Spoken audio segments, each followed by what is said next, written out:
what Jay Powell said today should have been music to the president's ears. He essentially, that was a very dovish set of remarks, where he essentially said that he also viewed the risks to the labor market as the greater set of risks, saw inflation rising perhaps more slowly over time, and opened the door, I think, very clearly for a cut in December, which is exactly what the president has been pushing so hard for. So it was a dovish set of remarks, and it really went quite far in the direction of confirming there would be a cut in September.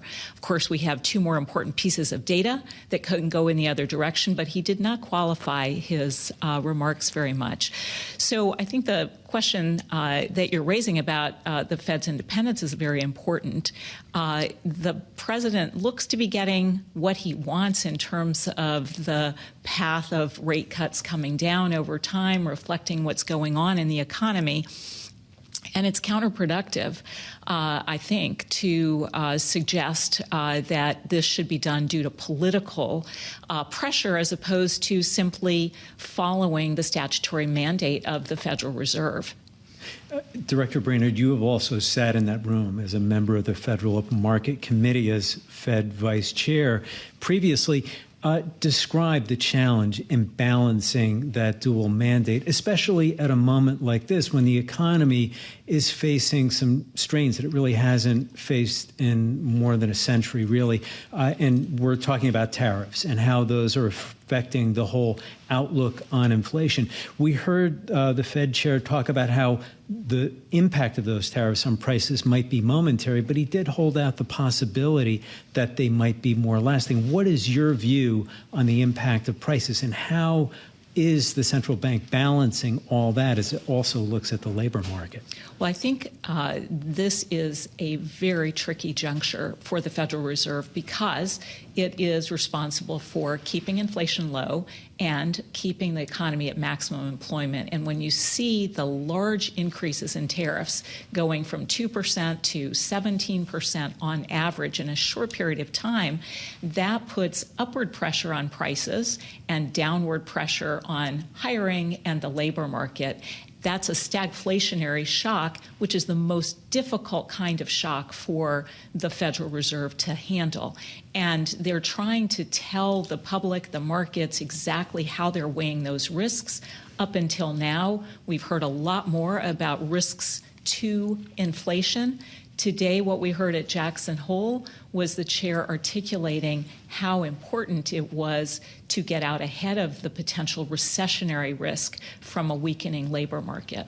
We also heard Jerome Powell really highlight this idea of tighter immigration policy and how that is impacting the labor market. And I'm curious to dovetail this with the conversation we're having about tariffs. As these companies are trying to absorb perhaps the higher costs, are they also going to have to face higher labor costs? Well, you're exactly right that not only have the tariffs created that kind of stagflationary shock, but into that mix is a much smaller inflow into the labor supply.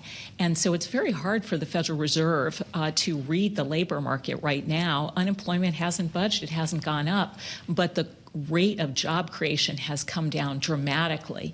And so they are trying to gauge, is that because we have so many fewer people coming into the labor market because immigration has essentially stopped, or is the labor market weakening, which will, of course, lead to an increase in the unemployment rate. And unemployment tends to rise very quickly when it does start rising, which is what the chair said in his speech today, which is why I think they are quite cautious about what's going on in the labor market. Director Brainard, we also wanted to ask you about economic policy more broadly. And do you see an end game in the tariffs that the president has been unrolling?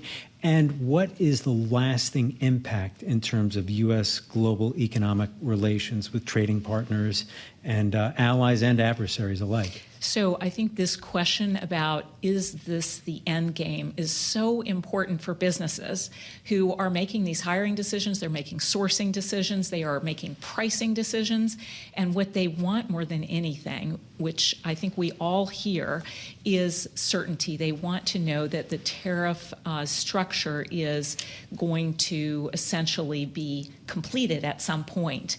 And that will allow them to basically change their supply chains and their hiring.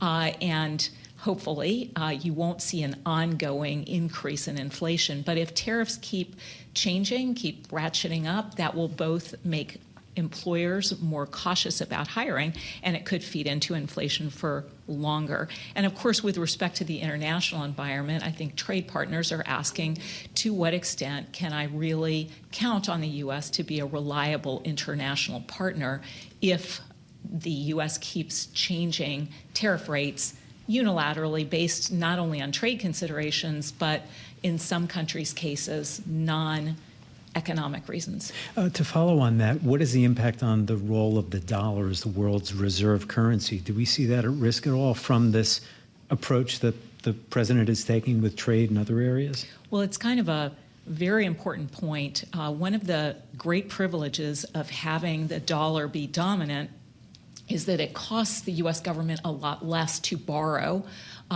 to service its debt than it would if we didn't have that dollar privilege. And so at a time when the national debt is projected to go up $3 to $4 trillion, the fact that we are playing fast and loose with the dollar, I think, does raise some questions about whether we might lose that advantage in terms of our borrowing costs. And that hasn't happened yet. The dollar has weakened a great deal, but when you see attacks on the independence of the Federal Reserve, it really does raise some questions about whether investors are going to want to continue to be as disproportionately invested in dollar assets, Treasury securities, as they have historically. In the final minutes that we have with you, I wanted to pull on some of your expertise from working in the Biden White House, and I wanted to ask you about the more hands-on industrial policy that we've seen from this White House when it comes to a potential government equity stake in Intel, the so-called golden share, in the Nippon Steel deal. How are you viewing what seems to be a shift in the public-private partnership? And a lot of this is because the administration is trying to bolster that domestic manufacturing. That's one of those reasons underpinning their tariff plans. How do you view this strategy by them that they're saying needs to happen in order to reach these goals that they've set out? Well, let me just say I do think that in order to compete with China, which engages in a lot of industrial policy, that it has been important for the United States, for instance, to provide investment incentives for advanced manufacturing of chips here in America. It's great that we now have TSMC manufacturing the most advanced chips because of the CHIPS and Science Act. But we should compete with China based on our dynamic private sector. We should not be emulating China's state capitalism. And when I hear about these moves to take ownership stakes in some of America's most important and dynamic businesses, it really troubles me that we would be upsetting that balance. It's one thing to support the private sector. It's another thing to be moving into a kind of state capitalist model, which I do not support. Well, in the 30 seconds we have left, let's drill down into that. Is this a proper use of CHIPS Act money then to do what the president is deliberating on doing, that is to take the Intel stake? Yeah, so I think I don't know exactly the legalities of the stakes, but I just think it's bad policy. I don't think the U.S. government should be a shareholder in these companies. I think we should support private sector investment, support Intel and TSMC's and others' ability to compete with China so we can have the most advanced semiconductors here in the U.S. But moving to state capitalism is something that really troubles me.